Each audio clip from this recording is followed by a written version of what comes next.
జానకమ్మ గారు, జానకమ్మ గారు. ఎవరు? నేనమ్మా. మీరా? రామదాస్ గారా? ఏమిటి ఇలా వచ్చారు? ఓ శుభకార్యానికి పిలవటానికి వచ్చానమ్మా. నా కూతురు రాధ. రేపు రాత్రి దీని పెళ్లి. మీరు తప్పకుండా రావాలి. నేనా? ఎలా రమ్మంటారు రామదాస్ గారు? మా వల్ల మీ కుటుంబానికి జరిగిన అన్యాయం నేను ఇంకా మర్చిపోలేదు. అందుకు ఆ భగవంతుడు నాకు ఎంత శిక్ష విధించాడో మీకు తెలియదు. మీ బిడ్డను మీ నుంచి శాశ్వతంగా దూరం చేసిన పాపం నా పెద్ద కొడుకుని నాకు దూరం చేసింది. నేను ఏ జీవితాన్నైతే ద్వేషించేదాన్నో, నా బిడ్డలు ఏ దొంగతనానికి దిగజారకూడదు అనుకున్నానో, ఆ జీవితాన్నే గడుపుతున్న నా పెద్ద కొడుకు ఇన్నేళ్ల తర్వాత కళ్ళబడితే నేరస్తుడిగా ద్వేషించలేక, కన్న బిడ్డగా ఆదరించలేక, మానసికంగా నేను అనుభవిస్తున్న క్షోభ ఏ తల్లికి కలగకూడదు, ఏ తల్లికి కలగకూడదు రామదాస్ గారు. ఇది చాలదన్నట్టు నా చిన్న కొడుకే వాడిని పట్టుకొని ఉరికంబం ఎక్కించాలని ప్రయత్నిస్తుంటే ఆ దారుణాన్ని ఆపలేక ప్రతి క్షణం చిత్రహింస అనుభవిస్తుంటే నేనెలా రాగలను రామదాస్ గారు? మీరు పొరపాటు పడుతున్నారు. ఏ దొంగకు తల్లినయ్యానని మీరు బాధపడుతూ ముఖం చూపించడానికి సంకోచిస్తున్నారు. ఆ వ్యక్తే ఎంతో మంది జీవితాల్లో దీపం వెలిగించాడమ్మా. ఇప్పుడు నా కూతురు పెళ్లి చేస్తున్నది కూడా మరెవరో కాదమ్మా, మీ పెద్దబ్బాయే. అవునమ్మా, నా పెళ్లి చేయడానికి అన్నయ్య ఎంత త్యాగం చేశాడో తలుచుకుంటే ప్రతి జన్మలోనూ అలాంటి అన్నయ్య నిమ్మని దేవుణ్ణి మొక్కుకోవాలనిపిస్తుంది. అతను చేసిన త్యాగాల ముందు అతను చేసిన నేరాలు నేరాలే కావమ్మా. అలాంటి వాళ్ళు 100కో 1,00,000కో ఒకళ్ళు ఉంటారు. అలాంటి వాడిని కన్నందుకు తల్లిగా మీరు గర్వించాలి తప్ప బాధపడకూడదు. చేసిన పాపాలకు పశ్చాత్తాపం పొంది అతను ఇప్పుడు నిప్పుల్లో కాళ్ళ బంగారంలా మెరుగు తీరాడమ్మా. ఈ మాట మరొకరు కాదు. అతని వల్ల నా కుటుంబానికి ఎంతో నష్టం కలిగిందని మీరేగా అన్నారు. అలా నష్టం పొందిన నేను చెబుతున్నానమ్మా. ఆ బిడ్డకు తల్లిగా నా కూతురు పెళ్లికి మామూలుగా రావడం కాదు. ఈ పెళ్లికి మీరు పెద్దరికం వహించాలి. మీ చేతుల మీదుగానే ఈ పెళ్లి జరిపించాలి. ఏమండి, ఆలోచన చెప్పుకుని ఆవేశంతో తప్పు చేయకండి. ఆ మహాజన్ కోరిన కోరికలు తీర్చి రాధ పెళ్లి చేసి రుణ విముక్తుణ్ణి కావాలనుకుంటున్నారే కానీ కన్న తల్లికి కావాల్సిన వాడికి మరింత దూరమై మీరు మారిపోయారన్న నా ఆశలు అడియాసలు అవుతున్నాయని గుర్తించండి. జ్యోతి, ఇది నా బాధ్యత. అందుకోసమేగా ఆస్తిపాస్తుల్ని త్యాగం చేశారు. మీ ఇంట్లో మీరే ఒక నౌకరుగా బ్రతుకుతున్నారు. ఇప్పుడు త్యాగం అనే పేరుతో మళ్ళీ ఒక తప్పు చేసి చట్టం దృష్టిలో మరొక నేరాన్ని ఎత్తినేసుకుంటే పడరాని శిక్ష పడుతుంది. మిమ్మల్ని నమ్ముకున్న మా జీవితాలు ఎడారి పాలవుతాయి. జ్యోతి, నన్ను విసిగించుకో. విసిగించను, కానీ ఒక మాట చెప్పండి. రాధ విషయంలో బాధ్యత తీసుకున్న మీకు మీ కన్న తల్లి పట్ల, మిమ్మల్ని నమ్ముకున్న నా పట్ల బాధ్యత తీసుకోవాల్సిన అవసరం లేదా? జ్యోతి, ఇది నేను చేసిన పాపానికి ప్రక్షాళన. ఒక కన్న తండ్రికి జరిగిన అన్యాయానికి నేను చేయాల్సిన న్యాయం. అమాయకురాలైన ఒక ఆడపిల్ల ప్రేమ ఫలించడానికి నేను చేస్తున్న న్యాయం, ధర్మం. ఇది నా కర్తవ్యం. ఎదురు చెప్పకుండా పెళ్లి ఏర్పాటు చేయి.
డాడీ డాడీ తలుపు తీ daddy I beg you daddy please please daddy. Mahajan, ఇదిగో నువ్వు అడిగిన పెళ్లి కట్నం.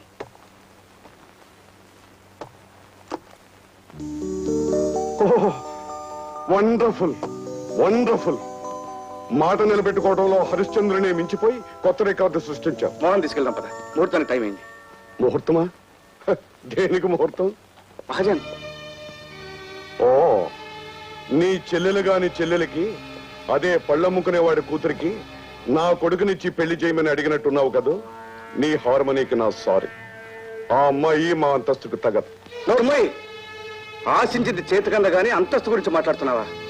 ఈ పెళ్లి గురించి ఒప్పుకున్నావా? సరే సరే, లేదా మళ్ళీ నేను రక్తం కక్కించే పాత రాజశేఖర్గా మారాల్సి వస్తుంది. జాగ్రత్త. అలా మారగలవనే నా జాగ్రత్త నేను పడ్డాను మిస్టర్ రాజా.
మహాజన్,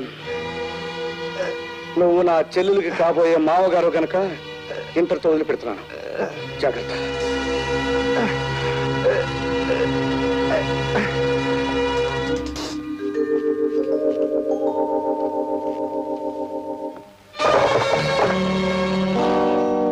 మీరా? మోహన్, రా వెళ్దాం.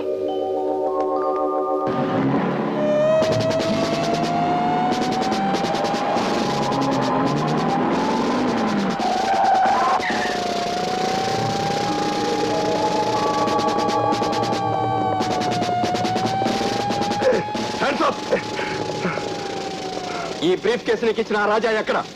అతను నా కొడుకుని తీసుకుని వాళ్ళ ఇంటికి వెళ్ళాడు. కూర్చోండి కూర్చోండి కూర్చోండి. ఏమండి మీకు? నాకేం జరగలేదు, నేను బాగానే ఉన్నాను. ముహూర్తానికి టైం లేదు. జాన్, మోహన్ తీసుకెళ్ళి పెళ్లి గురించి.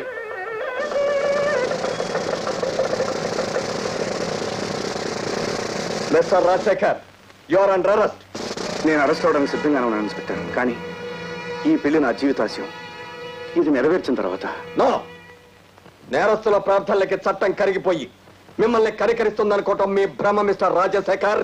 Mister inspector. Yes, constable arrest him. Arrest అని పదే పదే అంటున్నారు. నన్ను అరెస్ట్ చేయడానికి గల కారణాలు ఏమిటో ముందు చెప్పి తర్వాత చేయండి.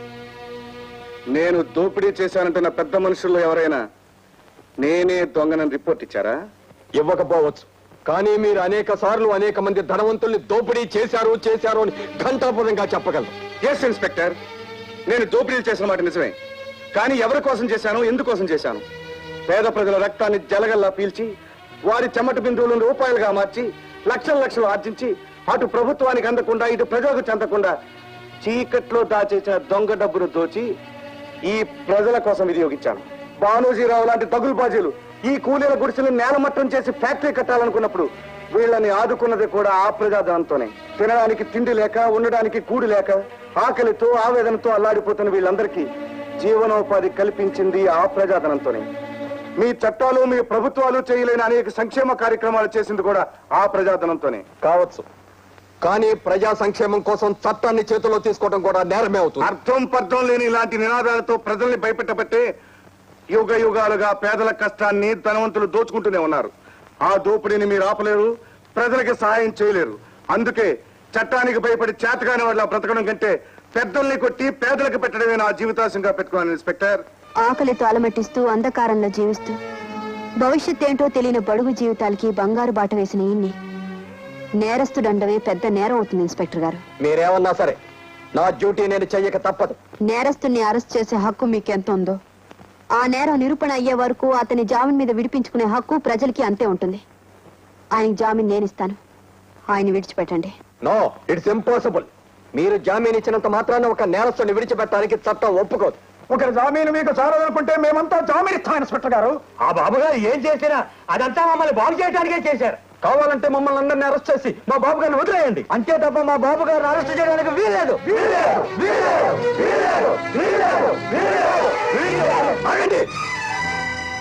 10 మంది కలిసి కేకలు పెట్టినంత మాత్రాన ఓ నేరస్తుని చట్టం ఏనాడు క్షమించదు.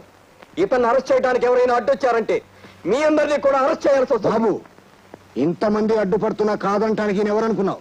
స్వయానా మీ అన్నయ్య. తెలుసు రామదాస్ గారు, ఈ అన్నయ్యకి తమ్ముడుగా నేను ఇక్కడికి రాలేదు. ఓ నేరస్తుల్ని అరెస్ట్ చేసే పోలీస్ అధికారిగా వచ్చాను. ఆ పోలీస్ అధికారికి తల్లిగా అతనికి నేను జామీన్ ఇస్తున్నాను. అతన్ని విడిచిపెట్టు. అమ్మా, నా పేగు తెంచుకు పుట్టాడన్న మమకారంతో చట్టాన్ని ఎదిరించి వాణ్ణి సమర్థించడం లేదు. ఇంతమంది హృదయాల్లో దేవుడుగా వెలిసిన మీ అన్నయ్యను 10 మంది కోసం 10 కాలాల పాటు నిలపాలన్న ఆశయంతో నిన్ను అర్థిస్తున్నాను బాబు. నా మాట విను, వాణ్ణి విడిచిపెట్టు బాబు. లేదా చట్టాన్ని నేరాన్ని ఒకే కడుపున కన్నందుకు ముందు నన్ను అరెస్ట్ చెయ్యి. కానీ అమ్మా, చాలమ్మా, చాలు. ఈ జన్మకి అదృష్టం చాలు. చట్టం దృష్టిలో దొంగని ఎందుకు బాధపడటం లేదు, ఇంతమంది చేత గొప్పవాడిని అనిపించుకున్నందుకు గర్వపడటం లేదు.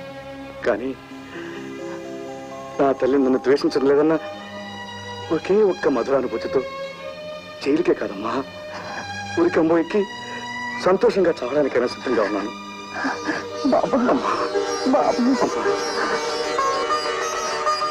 ఇన్స్పెక్టర్, తల్లి ప్రేమకు దూరమైన నా మనసు ఇన్నాళ్ళు చిత్రహింసకు గురి ఇప్పుడే ఆ శిక్ష నుంచి బయటపడింది. ఇక ఈ శరీరానికి ఏ శిక్ష విధించినా సంతోషంగా భరిస్తాను. ఒక్క నిమిషం పంతులు గారు, ముహూర్తానికి టైం ఏంది, కానివ్వండి. ఓం మాంగళ్యం తంతునానేన మమ జీవన హేతునా కంఠే భద్రావి శుభగే త్వం దేవ శరదాం శతం మాంగళ్యధారణ మహోత్సవ మహోత్సస్తు శతమానం భవతి శతాయ పురుషేంద్రియాదుచ్ఛేదేంద్రియ ప్రతిష్టతి. 100 ఏళ్ళు చల్లగా బ్రతకండి.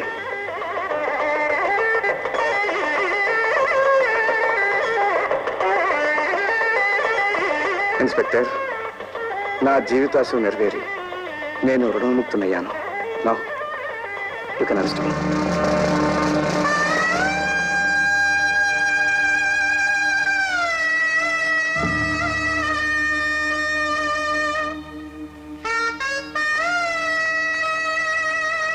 ఏమండి, ఎన్ని రోజులైనా ఎన్ని సంవత్సరాలైనా ఈ జ్యోతి మీకోసం ఎదురు చూస్తూనే ఉంటుంది. జ్యోతి,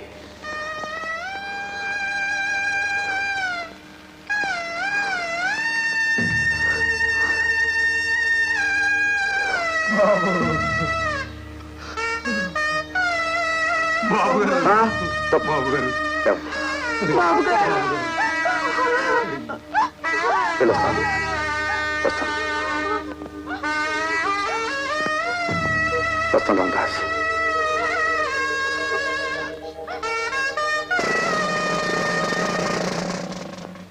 అన్నయ్య, చట్టం దృష్టిలో నేరస్తుడైన వాడు సంఘం చేత ద్వేషింపబట్టమే ఇంతవరకు చూశాను. కానీ ప్రజల చేత ప్రేమించబడే నేరస్తుడు కోటికి ఒక్కడే ఉంటాడు. నిన్ను అరెస్ట్ చేయడానికి ఒక్క నిమిషం ముందు నా ఉద్యోగానికి రాజీనామా చేసుంటే నీ పాదాలకి నమస్కరించే అవకాశం నాకు కలిగి ఉండేది. But I'm unlucky. నన్ను క్షమించన్నయ్యా.